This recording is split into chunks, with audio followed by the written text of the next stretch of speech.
So I'd like to welcome y'all back to another episode of Hugging the Block, where the only block we hug around here is that blockchain. My name is Sonny Bricks, aka Crypto Clark, and my goal is to get you into that light and up out of that dark. Let's go. Attention. Hugging the blockchain. Hugging the blockchain.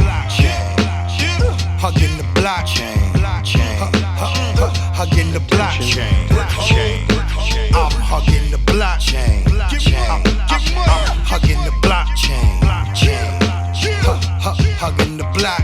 I'm hugging the blockchain. So before I start, you know I gotta say it. Make sure that you hit the subscribe button. If you're on your phones or whatever, when you hit that subscribe button, make sure you select all so you get all notifications. And please hit the like button. You know, if you don't like it, hit the don't like button, but I'm trying to keep it 100. I ain't gonna tell you what I don't want. But leave me a comment. Please leave me a comment. If you have any questions, it makes it easier for me to come up with content so I can explain. And with having said that, I do want to say this. Today was a milestone for me. Not a big milestone for others, because I've seen YouTubers say, man, I just got over 50,000 subscribers or, over 1 million views. Today was the first time I had uploaded a video and I got over 100 views. Now, it's a milestone for me, but it's a metaphor for what I'm trying to teach all of you. When you look at your investment, like right now, let's say you got into safe money. Maybe it goes down, but when it comes back up just a little bit, why don't we get happy? Like, why do we have to see $1 million tomorrow for us to be happy? You remember what having $1 felt like when you were 5 years old? Like somebody gave you a goddamn dollar. It made you feel great. Well, this is how I have to look at what I'm doing, because my mission is to make what used to be hard concepts easy for y'all to understand. Everybody ain't no daggone crypto genius. Hell, I'm not. I learn every day. But what I am learning is in trying to show you guys how to enjoy the dips and enjoy the ups, you need to know that not every up is the top of the building. When you passed your first test in kindergarten, that didn't mean you were graduating from high school or college, but you were proud of yourself.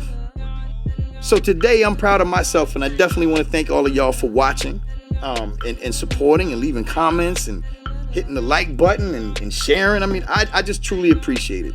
So I had to say that. So let's get to talking about what we need to talk about today.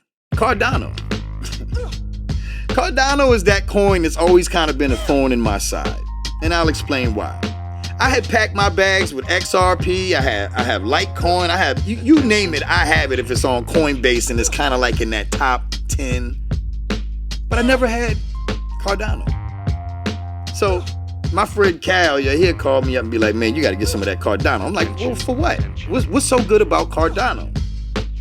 And he would tell me certain things, but it wasn't enough to make me latch on to it. So I'm glad I'm doing this show because it gives me a chance to actually do solid research so I can take things that you might not understand and break it down just a little bit easier so you can say, you know what? Because truth be told, when I was ready to do this show, I realized I've only been putting $20 a week on Cardano for the last, 4 or 5 months. And now I wish I'd have been putting $200 a week. Because what I'm going to tell you is going to make things a whole lot more clear than others may have been able to do. So number one, Cardano, when you're looking for it, people will say, okay, well, what's the ticker so I can find it on Coinbase? Well, ADA. All this time, I've been thinking it's Cardano ADA, but it's not. It's actually pronounced Cardano ADA. So what you also have to know is that Cardano and ADA are two different things. Cardano is the actual blockchain, and ADA is the currency that travels across that blockchain. Now ask yourself this, do you know what the hell the blockchain is? You hear me saying it, it's in my song in the beginning and the end of this video, but I always say hugging the blockchain. Do you know what the blockchain is? And do you know that there's more than one? Well, I'm going to define blockchain for you, and I'm gonna try to make it as simple as I can, okay? The term blockchain refers to how data is stored in blocks of information. And then it's just basically linked together in a permanent chain. So whenever a new block is added to that chain, it basically makes it harder to modify, which also helps the blocks to become more secure over time. So think of one block. Let's just say you bought, I don't know, let's say you bought some kind of painting or something, one of those NFTs or something. Well, the block gets your information, makes it exclusive to you. It's almost like a fingerprint or DNA, and that block sits at the front. Now, when a new block is added in front of it, this block gets pushed to the back. And then as more blocks get added, now everything is just more secure. But your information is stored in that block. So this is a perfect example of when these new artists try to go on something like DistroKid to distribute out their music, but they don't really have a solid copyright. Well, now we have record labels, or I don't want to say record labels, let's just say music distributors that are distributing music through blockchains. So let's say you want to put out an album. Your album goes on that block, right? With all of your information. And so if that thing is played anywhere on the internet, because it's on that blockchain, is a message sent immediately saying shut it down if they don't have permission. That's why whenever you see me DJing on Facebook, or when I used to try to DJ on Instagram, any of that, whenever I tried to play a Jay-Z record, which is on the blockchain, they would shut you down immediately. Same thing with Prince, same thing with Madonna. I dare you to try to dub something. You could probably try to dub your music from your computer to like a CD burner, and it would probably, when it plays back, it'd be quiet. That's the type of lock that the blockchain gives you. The beauty of Cardano right now is that it has a 45 billion coin cap, right? Now, most of these coins that are coming out like SafeMoon, Shiba Inu, they're like quadrillions when they start. But 45 billion, that's the coin cap. Now, there's only 31 billion in circulation, but that means that there's only 14 billion left to go. And the reason why that's good is because of a concept called scarcity. What does that mean? That means the smallest amount you have, the more it's worth. So think about rappers and shit like that when they buy watches. But they'll say, okay, well, yeah, I just got this Patek or whatever. But this watch right here, they only made 100 of them. So if a rapper pays 500 grand for a watch in January, come December, because there were only 100 made, that watch might be worth 850 grand. So think, this is the same concept with tokens. Now, if there's only 45 billion, right? And all of these major corporations are using this coin, they're gonna run out just like that. Just like that. And when that happens, that price starts doing this. The same thing you're seeing with Bitcoin right now. Anybody with Cardano can become what's called a stakeholder. Problem is, you have to have a shitload of them to become one. Now, I feel bad because I only have about 300 of them. I didn't listen to my brother and, be bullish and go deep in. But hey, if it, becomes scarce and the value of the coin goes through the roof, I'd rather have 300 of them than have zero. But I'm thinking about getting bullish, and I'll show you why in a minute. But if you become a stakeholder because you have enough Cardano, that puts you in line to become a slot leader. And what a slot leader basically means, without going too in depth with it, is you now can get way better rewards than a regular person like me who has a very small amount. Cardano has 2 layers.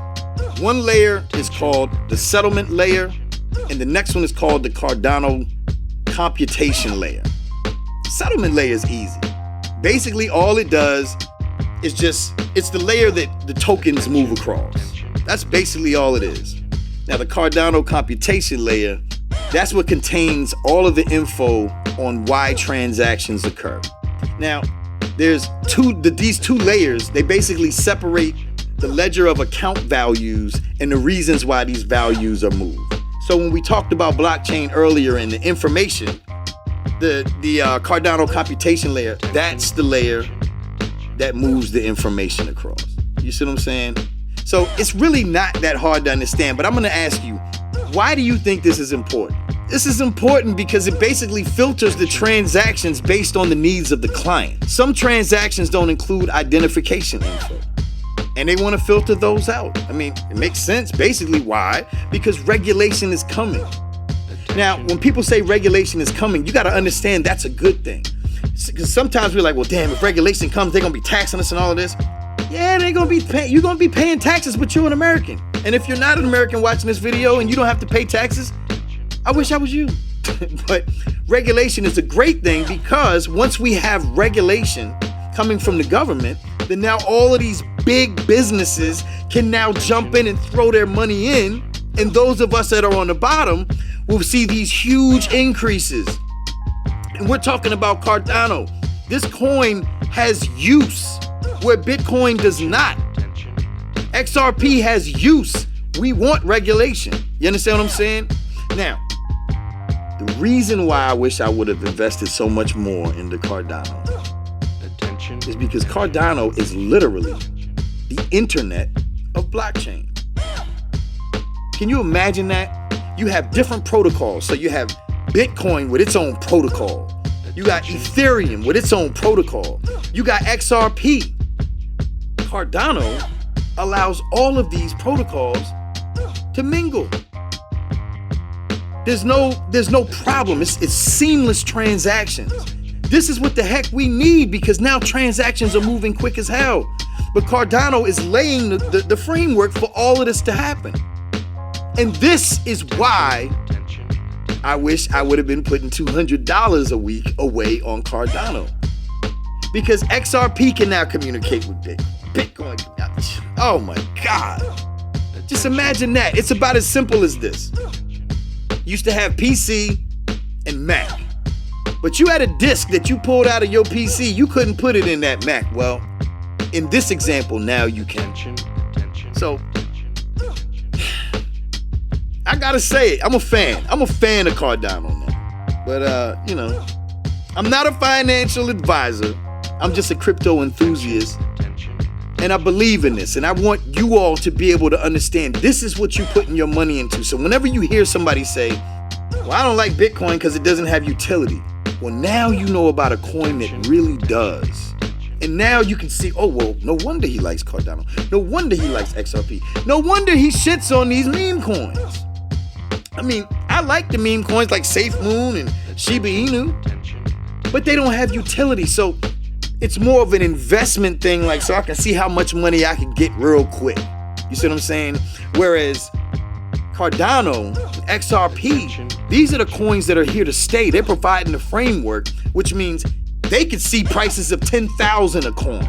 So when you say to the moon, these are the coins I'm talking about. But anyway, who do I know? I just work here.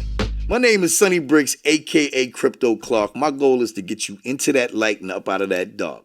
Let's go. Attention. Work hard.